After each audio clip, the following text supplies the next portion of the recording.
দেখা যাচ্ছে আমাদের পার ডে 30 থেকে 35,000 প্যাসেঞ্জার আসা যাওয়া করে। এদের এগেনস্টে যদি আমরা 2 জন করেও প্যাসেঞ্জার বা ভিজিটর্স ধরি, তাহলেও কিন্তু সংখ্যা কিন্তু কম না, দ্বিগুণ হয়ে যাচ্ছে, যে 60,000 ভিজিটার্স আসছে।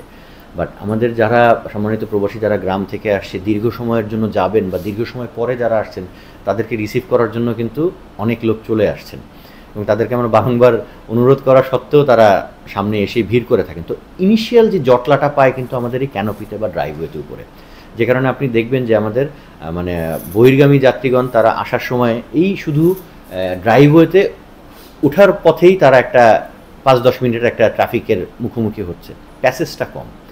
তো এখন কিন্তু আমাদের বিমানবন্দরের উন্নয়নের কথা চিন্তা করলে এখন কিন্তু একটা ট্রানজিশন ফেজ চলছে। আপনারা নিশ্চয়ই দেখেছেন যে আমাদের হজ ক্যাম্প থেকে সম্মানিত যাত্রীদের আসা যাওয়া ফ্যাসিলিটেট করার জন্য একটা আন্ডারপাসের কাজ চলছে।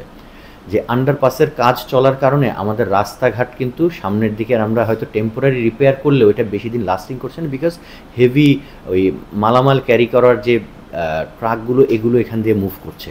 সো রাস্তা কিন্তু এসব মানে এদের লোড নেওয়াটা অনেক সময় ডিফিকাল্ট হয়ে যাচ্ছে, এবং এই আন্ডারপাসের কাজের জন্য কিন্তু আমার পার্কিংয়ের অনেক জায়গায় অকুপাইড হয়ে আছে, যাত্রীদের সমস্যা হচ্ছে because of this transition phase, যেহেতু আমাদের এখানে এখন কনস্ট্রাকশনের বেশ কিছু কাজ চলছে।